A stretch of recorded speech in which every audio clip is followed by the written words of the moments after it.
Hi guys, आपके पास PDF तो पहुंच ही गया होगा। बट मैं आपको आसान शब्दों में इस वीडियो में समझाने की कोशिश करता हूं। देखिए, आपके पास छत्तीसगढ़ स्वामी विवेकानंद तकनीकी विश्वविद्यालय का ये पीडीएफ है।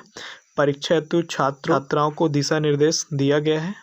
देखिए, लिखता है सभी पाठ्यक्रम के अंतिम सेमेस्टर के छात्रों का परीक्षा सत्र अप्रैल मई 2020 के लिए ये दिशा निर्देश है।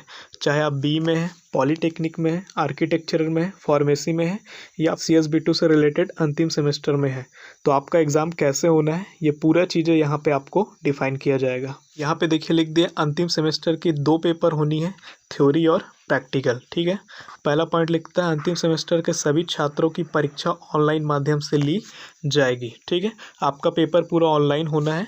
सेकंड पॉइंट बोलता है विषय से संबंधित पाठ्यक्रम सिलेबस के अंतर्गत प्रश्न पत्र तैयार किए जाएंगे। आगे लिखता है उत्तर पुस्तिकाओं का मूल्यांकन निम्नलिखित टेबल के आधार पर विश्वविद्यालय द्वारा किया जाएगा।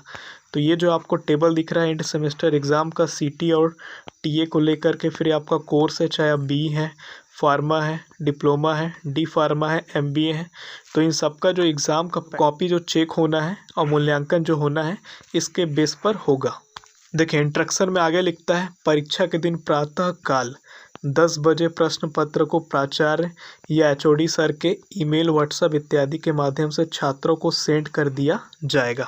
मतलब जिस दिन आपका पेपर होगा उस दिन आपको क्या होगा, मॉर्निंग में 10 बजे, क्लियर है, या तो प्रिंसिपल सर के पास आएगा या तो आपके जो डिपार्टमेंट के HOD सर हैं उनके मेल या व्हाट्सएप में उनको भेजा जाएगा। वहाँ से क्या होगा, छात्रों को प्रेषित किया जाएगा, सेंड किया जाएगा। उसके बाद लिखता है छात्रों के द्वारा स्कैन की गई उत्तर पुस्तिका को संबंधित प्राचार्य विभागाध्यक्ष के ईमेल, व्हाट्सएप में भेजा जाएगा। मतलब आप जो कॉपी आंसर शीट लिखने के बाद जो आप स्कैन करेंगे उसको आप व्हाट्सएप या ईमेल के माध्यम से आप प्रिंसिपल सर को या HOD सर को भेज सकेंगे। आगे लिखता है छात्र के द्वारा A4 साइज का पेज उपयोग में लाया जाएगा एवं प्रश्नों का उत्तर तर्क संगत टू द पॉइंट लिखा जाएगा।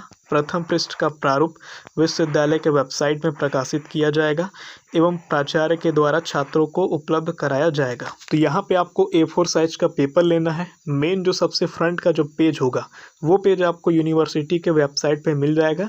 ये आपको क्या होगा, कॉलेज यहाँ पे देखिए लिख दिया है कि प्राचार्य के द्वारा भी छात्रों को उपलब्ध कराया जाएगा, यहाँ पे मेंशन किया हुआ है। देखिए, आपका आंसर शीट का जो फ्रंट पेज है वो कुछ ऐसा रहेगा जैसा आपको यहाँ पे दिख रहा होगा स्क्रीन पर। मैं आपको जूम करके दिखाने की कोशिश करता हूँ। यहाँ पे आपका क्या रहेगा, आपका नाम रहेगा, आपका जो रोल नंबर है वो रहेगा, आपका अगर डिप्लोमा है तो 6 सेमेस्टर और अगर बीटेक या BE है तो आपका 8 सेमेस्टर होगा। एनरोलमेंट नंबर जो आपको यूनिवर्सिटी से मिला होगा वो आपको फिल करना है। फिर आप अपना ब्रांच लिखेंगे, फिर आप किस सब्जेक्ट का एग्ज़ाम दे रहे हैं वो, फिर आपको सब्जेक्ट कोड मिल जाएगा और ये आपका सब्जेक्ट कोड का, फिर आपका मोबाइल नंबर, ईमेल ID और आपका ओरिजिनल साइन। तो ये फॉर्म पूरा आपका रहेगा। आप आगे लिखता है प्रत्येक पृष्ठ के ऊपर दाहिनी तरफ छात्र अपना अनुक्रमांक एवं पृष्ठ के नीचे दाहिनी तरफ आप क्या लिखेंगे, पृष्ठ क्रमांक दर्ज करेंगे। तो आपका जो आंसर शीट होगा A4 साइज का जो पेपर है उसको आपको टॉप के जो आपके दाहिनी तरफ है वहाँ पे आपको अपना रोल नंबर लिखना है और बॉटम में आपका क्या लिखना है, आपको पेज नंबर लिखना है, पेज 1, पेज 2, पेज 3 ऐसा करके। आगे लिखता है स्कैन करते समय छात्र द्वारा सावधानी बरते कि पूरा पृष्ठ यानी पेज का स्पष्ट इमेज होना चाहिए एवं उसका PDF फॉर्म पूर्णतः मूल्यांकन योग्य, विजिबल एंड रीडेबल होना चाहिए। मतलब आप जो आंसर शीट लिखेंगे उसके बाद वो पूरा जो पेज होगा, 5 पेज 6 पेज जितना भी पेज होता है, आपको काफ़ी अच्छे से उसको फोकस करके अपने एंड्रॉयड फ़ोन से क्या करना है, क्लिक करना है और बड़े ही साफ़ सुथरा PDF आपको कन्वर्ट करना है। उसके बाद ही आप उसको भेजेंगे। आप एक बार चेक कर लीजिएगा कि आपका PDF आप खुद पढ़ पा रहे हैं या नहीं पढ़ पा रहे हैं। आगे लिखता है छात्रों के द्वारा यह सुनिश्चित करें कि अंतिम उत्तर समाप्त हो गया है। अंतिम उत्तर समाप्ति पश्चात शेष पृष्ठ को काटा जाना चाहिए। तो जैसे भाई हम 40 पेज का जो कॉपी होता है CSB2 जो हमको देता है, लास्ट का पेज को हम क्या करते हैं, काट देते हैं। ठीक है, क्रॉस कर देते हैं। उसी तरह आपको भी यहाँ पे 1-2 पेज एक्स्ट्रा लगा करके उसको आप काट सकते हैं। आगे लिखता है समय सीमा के अंतर्गत छात्र को उत्तर पुस्तिका के स्कैन कॉपी दिए गए ईमेल, व्हाट्सएप में प्रेषित किया जाना है। उसके पश्चात उत्तर पुस्तिका को स्वीकार नहीं किया जाएगा। तो यहाँ पे आपको कहा है कि आपका जो आंसर शीट है उसको आपको स्कैन करके PDF बनाना है, और जो भी आपको ईमेल आईडी व्हाट्सअप नंबर मिलेगा, चाहे कॉलेज का चाहे डिपार्टमेंट का, वहाँ पे आपको तय समय पे जो भी टाइमिंग इनके द्वारा दिया जाएगा वहाँ पे आपको भेजना है। उसके बाद एक्सेप्टेबल नहीं होगा। आगे लिखता है परीक्षा के दौरान छात्रों को एक दूसरे या अन्य के साथ संपर्क करना निषेध है, बाकी आपकी मर्जी। आगे लिखता है छात्रों को यह सलाह दी जाती है कि निरंतर महाविद्यालय विश्वविद्यालय के जो ऑफिशियल साइट है, ठीक है, यहाँ पे आपको मेंशन है, का अवलोकन करते रहें। जहाँ पर व्हाट्सएप ग्रुप है उस विभाग के सर, HOD सर या प्रिंसिपल सर से भी आप संपर्क में रहें।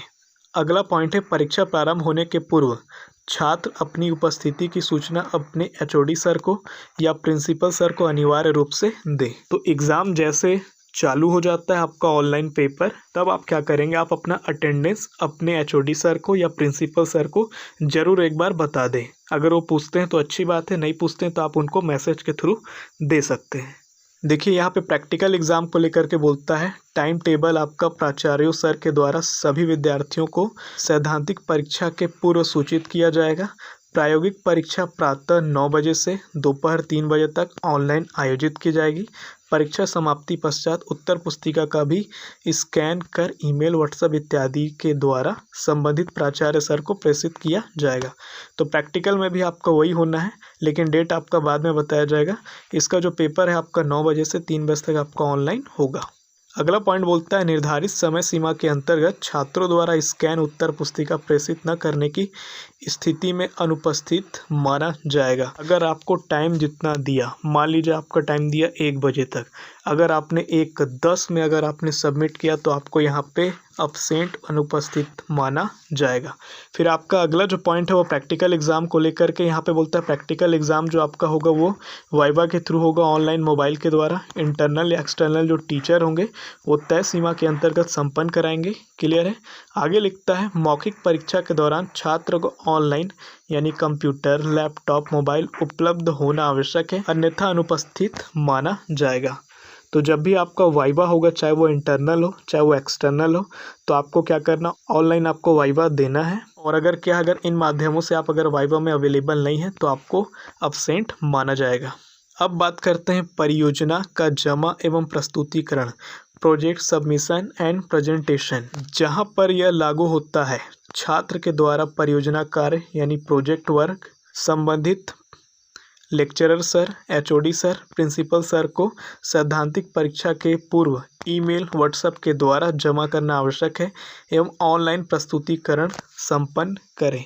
मतलब जो भी आपका प्रोजेक्ट वर्क है, चाहे मेजर हो चाहे माइनर हो, जिस प्रकार का भी आपके साथ है, तो वो आपको क्या करना है, सैद्धांतिक पेपर से पहले जो आपका होना है उससे पहले आपको संपन्न कर देना है, भेज देना है। आगे लिखता है जहाँ पर लागू होता है संबंधित सर, HOD सर परियोजना कार्य प्रोजेक्ट वर्क जमा करने की अंतिम तिथि एवं प्रस्तुतिकरण की तिथि संस्था स्तर पर छात्रों को सूचित करें। तो जो आपका प्रोजेक्ट का जो आपका वाइवा होना है, प्रेजेंटेशन होना है, उस पर क्या है डेट HOD सर, प्रिंसिपल सर यहाँ पे डिसाइड करेंगे, जो कि 2 नंबर पॉइंट बताता है। आगे लिखता उपरोक्त दिए गए तिथि में छात्र उपलब्ध रहें, अन्यथा उनको अनुपस्थित माना जाएगा। तो ये जितना भी यहाँ पे काम होना है, यहाँ पे आपको प्रेजेंट अपना शो अप करना है, नहीं तो आप अब्सेंट माने जाएंगे। एक अपवाद में भी लिख दिया है, यदि छात्र इंटरनेट कनेक्टिविटी, इलेक्ट्रिसिटी डिस्ट्रीब्यूशन के बाधित होने के कारण परीक्षा में सम्मिलित नहीं हो सका तो उसे पूरा परीक्षा देने की अनुमति दी जाएगी। ऐसे सभी प्रभावित छात्रों की परीक्षा विश्वविद्यालय द्वारा विश्वविद्यालय परिसर में आयोजित की जाएगी एवं उनका परीक्षा परिणाम अलग से घोषित किया जाएगा।